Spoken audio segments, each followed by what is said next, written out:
Hello, welcome to Ragdima Roots, crafted with love, rooted in grandma's wisdom.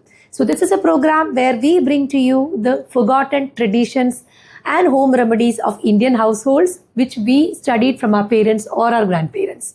So today I am bringing to you a preparation which is part of the Kerala postnatal care regimen. Since my roots are from Kerala, I am familiar with the traditions and culture which is part of Kerala. So for this preparation, what we need is garlic, ghee.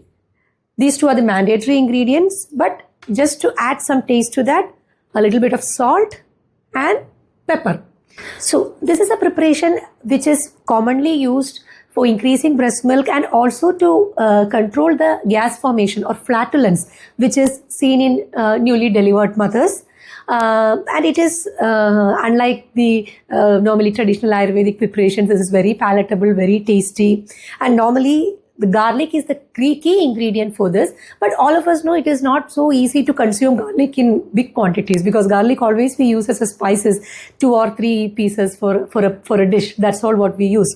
So it is difficult to have it in bigger quantities. So here I am using this much of garlic, and we are going to fry it in ghee. Okay, so only garlic and ghee is the basic ingredients. So once you fry it, garlic loses its strong aroma and strong taste, and it becomes more tasty to eat. Okay, so it is very palatable, and just to add flavor to that, we'll add a little bit of salt. And for the salt, what I'm using is I'm using the pink salt. There is, when we speak about the pink salt, there is a misconception that compared to the sea salt, pink salt is safe, and even if you have BP, you can consume pink salt. There is nothing like that. It is a misconception. Both are sodium chloride, and if you are having hypertension, you should reduce salt, whether it is pink salt or whether it is the regular salt.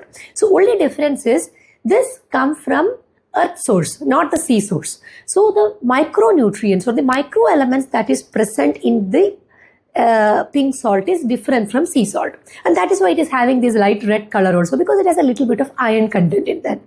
So sometimes these micronutrients makes a difference in your body, and that is the reason Ayurveda recommends pink salt when you are not in your completely healthy state, like if you are consuming medicine, if you are in a disease state, if you are weak, or even for daily consumption. Ayurveda considers pink salt as superior to sea salt.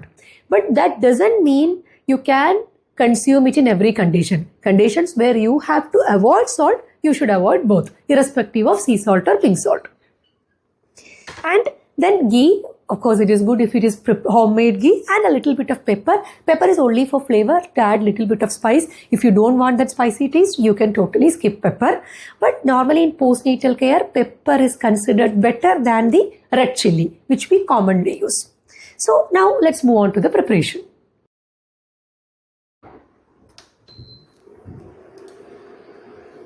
So I am adding just 1 spoon of ghee. There is no specific quantity for ghee, whatever you need to fry, and as per your taste you can add. Of course, the more you add, the more tasty it will be. And then I'm adding the garlic.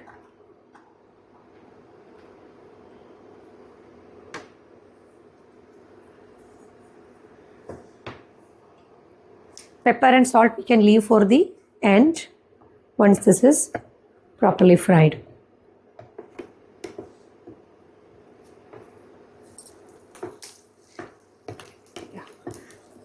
The advantage of frying garlic is garlic loses that strong flavor and aroma, and along with ghee it attains a very nice taste.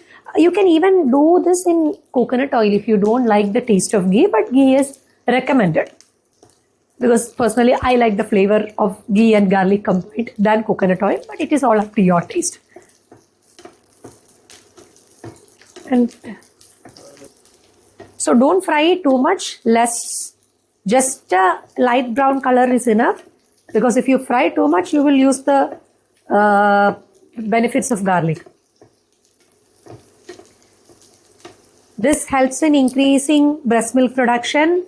It is also good for the immunity of the mother and baby, and even garlic gives a flavor to the breast milk, which helps, which stimulates the newborn to suck more. And as I said before, this is very tasty.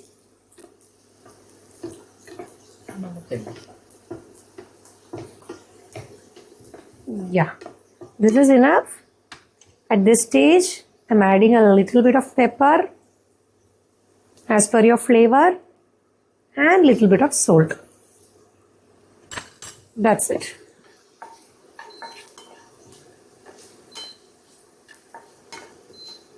Okay, now it has attained a golden brown color. This much is enough. Don't over fry it.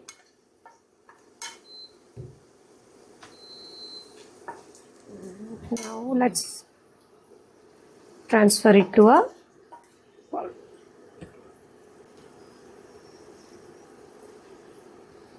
You can remove the excess ghee. You can see whatever we have added, it is remaining there. It's up. Yes. And one thing you have to be careful about this is that garlic is not recommended in all conditions. Suppose if you are suffering with a heavy bleeding after delivery, then garlic is not for you. You have to avoid that because garlic has a tendency to stimulate bleeding. Otherwise, if you are suffering from flatulence or if you feel the breast milk secretion is less, this is very good. Even if you have you don't have all these problems, you can take this preparation as a prevention. And only the condition where you have to avoid is excess bleeding. And another thing is if you have hyperacidity, that is a burning sensation of your stomach. The fried garlic won't stimulate that much as the raw garlic, but still garlic has a tendency to stimulate burning sensation. So avoid it if you have excess bleeding or burning sensation. Otherwise, you can go for this preparation. It is very tasty. So see you next time with another tradition or another preparation or another remedy from our grandma's kitchen in Ragdima Roots, crafted with love, rooted in grandma's wisdom. Namaste.